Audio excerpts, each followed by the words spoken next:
These days, it's not easy to pay your college tuition all on your own. But for one UNR student, Yvonne Rodriguez, had the chance of a lifetime to enter the Dr. Pepper Tuition Challenge. UNR has faced tremendous budget cuts in the last year, and as a result, tuition costs have gone up.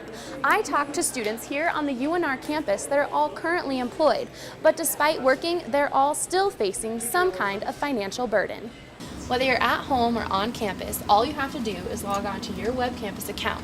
The voting link will be listed as one of your regular classes. All you have to do is click on it, click who you want to vote for, and that's that. Even though every incoming freshman this year didn't get their first choice in dorms, the UNR Housing Department made sure that every freshman that wanted to live on campus got the opportunity to do so. I'm Madison Corney, reporting for Wolfpack Week.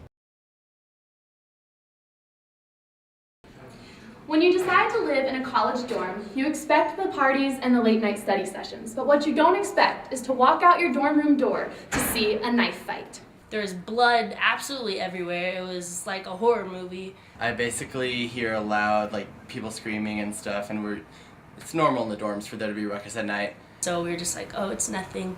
Well, it didn't turn out to be nothing. An Argenta Hall resident got into a fight with a former friend that lives off campus. Me and my friend saw that he had a knife, so we sprinted to the RA down the hall, and they weren't there because they were out doing rounds.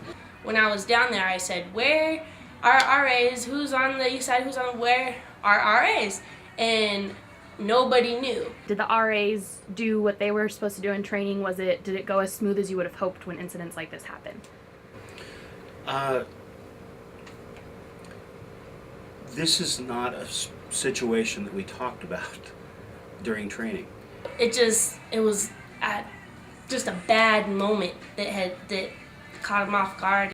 Even though the RAs weren't specifically trained to deal with this type of incident, they did respond as soon as they knew what was going on. But before they arrived, a witness took matters into her own hands. One of my Nevada-bound students got in the middle of the fight and took the knife during the fight and was like, it's okay, my parents are cops. I was like, you still can't get in the middle of two guys fighting. And then the cops came and they're like, everyone get down on the ground, and like they just dropped. Both students had cuts on their hands and were taken to the hospital. Police have not charged either student with any criminal acts, and they are complying with the requests of authorities while the incident is being investigated. Meanwhile, Argenta residents are dealing with the after effects. It was just scary just to think that that would happen in a place where I live, so. This is my home, and my neighbors around, like, they're my family. And I do feel safe here. It's just an incident that happened. I mean, stuff happens. Reporting for Wolfpack Week, I'm Madison Corney. Have you ever seen this building and wondered what it is? This is the Lear Theater. It sits across from the Truckee River here in downtown Reno. The structure was built in 1939 by Paul Revere Williams, a famous African-American architect of the time. Lear Theater was originally the first Church of Christ scientist, but was bought by the Theater Coalition in 1998. The theater is named after Moya Lear, who donated $1 million toward the purchase of the building. Moya Lear was the wife of the Lear jet inventor, Bill Lear. In an interview last year, the COO of the Lear Theater explained why the theater is not currently operating. For about 5 years, the Lear ran programs. Only 2 of those years were at the Lear Theater. It got to a point where we could not get an occupancy permit. 12 years later, the theater is still closed and renovations have not been completed, despite the $9 million that have reportedly been raised for the project. The design process for renovations has taken much longer than planned because the building's historical integrity must be maintained, meaning that the building cannot be changed too much from its original structure. We've done 6 construction phases thus far. The next phase of construction will be the final phase. I have made numerous attempts in the last 2 months to contact the Lear Theater administration, but I've had no luck. The only phone number that goes to the theater goes to a voicemail box that is always full. If you're trying to raise money within the Reno community, shouldn't you at least have a working phone number? According to the Lear Theater website, the theater should eventually host local theater group performances. But after 12 years, it's not looking promising. Reporting for Wolfpack Week, I'm Madison Corney. Parking permit fees are at an all-time high on the UNR campus this year.